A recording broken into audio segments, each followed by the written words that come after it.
Ibu-ibu, mau lihat pelitnya ibu? Coba kalau dia beli sayur. Hobi memang dia nawar. Kalau dia ke pasar, beda 1000, dia kelilingi tuh pasar. Beda 1000 tuh dia kelilingi. Bu, halo ibu. Bu, kalau ibu belanja di Trans Studio, Trans Mall, atau Alfamidi, Alfamart, tawar apa tidak? Tidak. Tawar apa tidak? Tidak. Coba kau tawar, dibilang ke orang gila. Lalu pedagang kasihan yang sesama kita pribumi, datang naik sepeda motor, kadang kala sepeda, dia datang, dia sudah panggil kita, ya Bu Haji, Bu Haji makin cantik aja, masih nawar. Apa namanya kalau bukan pelit? Sudah enaknya itu. Berapa mas? 10.000 Bu Haji. 11.000 ya. Mantap. Kalau kan ibu-ibu yang suka nawar, kalau bapak-bapak kan tidak suka nawar ya. Ibu-ibu tuh suka betul nawar. Bu, ibu mau ndak suaminya diambil orang? Mau? Silahkan pelit. Orang pelit itu tidak ada yang suka. Bahkan orang pelit sekalipun tidak suka sama orang pelit. Benar pak. Begitu jeleknya itu sifat pelit, tidak ada yang suka. Coba saya tanya, bapak-bapak senang tetangga dermawan atau pelit? Ibu-ibu senang suami yang pelit atau dermawan? Senang mantu yang pelit atau dermawan? Teman-teman yang pelit atau dermawan? Dermawan, tidak ada orang suka orang pelit. Bahkan orang pelit pun tidak suka sama semuanya pelit. Jangkau ke rumahnya, pelit dia itu, padahal dia juga pelit. Begitu jeleknya itu sifat pelit. Demi Allah, tidak ada orang bangkrut gara-gara sedekah. Adakah pernah bapak dengar, mas, tuh yang di sudut rumah di komplek, tuh kaya betul dulu Ustaz, cuma karena dia rajin sedekah, bangkrut. Ada? Tidak pernah. Biasa kita ini sangka buruk kepada Allah. Tidak mau bersedekah karena sangka buruk. Nanti saya makan apa? Nanti saya makan apa? Jangan cemas rezeki. Jangankan diambil orang. Tertukar saja tidak. Cicak aja dijamin rezekinya. Tahu cicak? Tahu? Cicak makan apa ibu? Masuk akal enggak? Tidak masuk akal. Gimana caranya? Satu di dinding, satu terbang. Di mana ketemu? Tidak ada terminalnya. Kalau pesawat terbang, kita jalan, ada ketemunya di mana? Di bandara. Ini cicak satu terbang, satu di dinding. Di mana ketemunya? Tapi lagu kita waktu kecil kan, cicak di dinding, diam merayap, datang seekor nyamuk. Nyamuk yang datang. Nyamuk yang datang. Allah jamin rezekinya.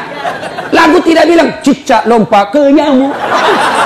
Saya mati cicak kasihan. Iya kan? Itu cicak, tidak sarjana, tidak punya kursus, tidak ada kaki, tidak ada otaknya, tidak cerdas, bisa hidup. Apalagi ibu, jangan pelit.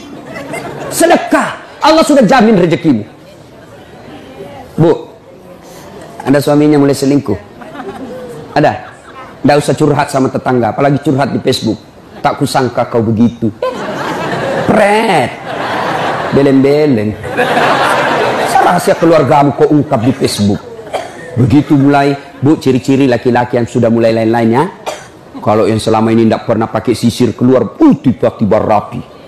Tidak pernah pakai parfum, tiba-tiba beli parfum malaikat subuh. Nah, yang tadinya keluar rumah tidak pernah pakai setrikaan, langsung rapi. Yang paling mencurigakan kalau dia terima SMS dalam kamar mandi. 70% wajib dicurigai. Nah, kalau sudah begitu ibu tidak usah curhat sama tetangga. Lebih curhat kepada Allah. Bangun ibu sholat hajat.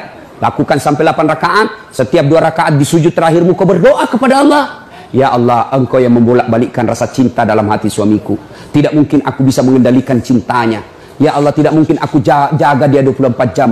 Engkau yang maha menjaga ya Allah. Ya Allah, pelihara suamiku dari godaan perempuan lain. Ini ada duit saya 500.000. Saya tolak bala besok kepada Tuhan. Mudah-mudahan 500.000 suamiku terhindar dari wanita jahat. Bismillah. Coba amalkan itu, Bu. Coba amalkan. Yang jadi masalah kalau suaminya juga sudah tahu rumusnya. Dia bangun juga sholat tahajud. Dia bangun pula sholat tahajud. Istrinya sebelah, kamar sebelah, suaminya kamar sebelah. Ya Allah, capek sudah saya lihat istri saya, ya Allah. Ngamuk aja kerjanya, marah-marah aja, berat badannya juga makin tambah, ya Allah. Tak tahu dilihat dari mana dia seksi. Ya Allah, ini ada duit saya 500.000. Tolak bala ya Allah. Mudah-mudahan istriku ikhlas saya kawin lagi. Bingung malaikat yang mana?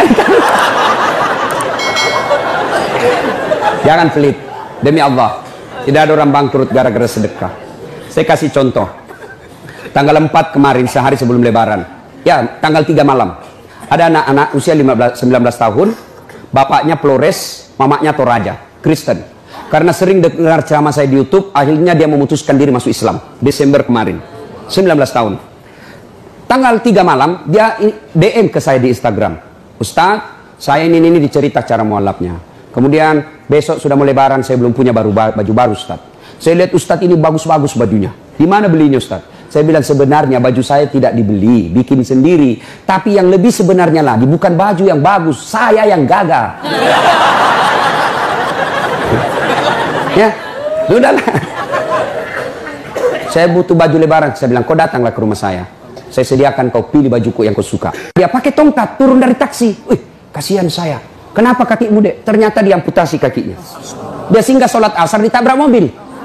Saya bilang, berat betul hidupnya ini anak. Diusir dari orang tuanya, Pak. Diusir, sekarang tinggal di masjid. Tidak disetujui, hanya dia sendiri masuk Islam. Diusir. Bilang, kenapa kakimu? Saya cerita. Sedih saya, sempat berkaca. Yang sedih, Ustaz. Ini tidak ada artinya ini kaki ketimbang iman saya kepada Allah. Luar biasa, 19 tahun. Saya ambil baju saya yang paling bagus. Kau pilih ini, Dek. Mana kau suka? Benar, diambil yang paling bagus. Sempat juga saya nyesal. Sudah. Karena saya buru-buru ke bandara. Saya mau pergi khutbah. Ya, ini Dek. Kau ambil 1 juta. Sudah. Kembalilah dia. Naik Grab lagi. Sudah. Perjalanan saya ke bandara, masuk WhatsApp. Ustadz, berapa nomor rekeningnya? Wakil Wali Kota Balikpapan. Dalam hati saya bilang, kenapa lagi Pak Wali? Ada apa? Pada dalam hatiku, segeralah. Kirimlah nomor rekening. Masih di atas mobil, masuk. Masuk. Berapa transferan masuk? 30 juta. Tadi keluar 1 juta. Tidak cukup sampai situ. Allah balas lebih banyak. Sampai saya di airport, bandara, depan pintu 7 nunggu saya keberangkatan. Tiba-tiba ada ibu-ibu lari. Bawa amplop. Ustaz, tunggu dulu Ustaz. Apa? Ini dalam hatiku. Ada apa lagi? Padahal cepat sudah. Ini ada ternyata ada fans saya. Dia lihat saya di bandara. Dia mau kasih. Coba buru-buru mau masuk bandara. Dikasih saya melalui itu ibu. Nih ada Ustaz titipan dari ini. Oke, saya buka. Berapa isinya? 10 juta. Sudah 40 itu kan gantinya. Besoknya tanggal 5 selesai khutbah. Biasanya kalau saya khutbah dikasih itu ibu 25 juta sama itu Bu Bupati. Berapa saya dikasih waktu itu? 35 juta. Berapa Allah ganti? 75. Keluarkan 1 juta, Allah ganti 75 juta. Kenapa ibu miskin? Karena ibu malas bersedekah. Selalu berkeyakinan saya miskin. Maka Allah, ana imdasanni abdibi. Saya tergantung sangkanya hambaku. Kalau kau sangka tidak mampu, maka kau kasih tidak mampu. Sedekah ibu. Allah tidak lihat 1 jutanya. Allah tidak lihat 100 ribunya. Yang Allah mau nilai, kamu sedekah enggak 1 hari ini. Jangan pernah lewatkan maghrib tanpa sedekah di hari itu. Coba amalkan. Coba. Kenapa kita tidak bisa umroh? Karena selalu yakin saya tidak mampu. Maka Allah, ya sudah kau yakin tidak mampu. Sedekah. Pulang ini kau sedekah sama tetanggamu. Cari orang miskin. Cari janda-janda tua. Tidak usah janda muda. Banyak yang bisa selamatkan. Jelas? Salatullah, salamullah ala toha rasulillah. Salatullah, salamullah ala yasin habibillah. Nah, sudah banyak sebenarnya penyakit hati, tapi waktu yang terbatas. Saya cuma bilang waktu yang terbatas. Saya ada acara di Bandung ibu jam 10. Saya ini orang kampung. Saya tidak tahu Bogor ke Bandung jauh. Saya pikirnya 1 jam. Inilah kalau kita pakai pulsa lokal. Saya orang kampung, tidak tahu saya. Oh ternyata jauh. Nah, saya harus segera selesaikan. Insya Allah kalau panitia ngundang saya lagi ke sini, saya datang lagi. Insya Allah ya. Nah, ini penyakit hati. Sekarang gimana cara mengobatinya? Ala bizikrillahi tatma'innul qulub. Ketahuilah dengan berzikir mengingat kepadaku, maka hatimu akan jadi tenang. Jadi kalau kita punya penyakit hati, maka datang di majelis zikir Al-Ihya ini. Ini salah satu caranya. Memang ibu tidak dapat voucher. Memang ibu tidak dapat undian. Tapi apa yang ibu dapat?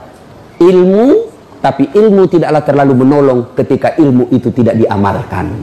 Amalkan yang Bapak Ibu tahu, maka Allah akan berikan ketenteraman jiwa, ketenangan hati. Kalau hati sudah tenang, itulah kekayaan kita yang paling baik.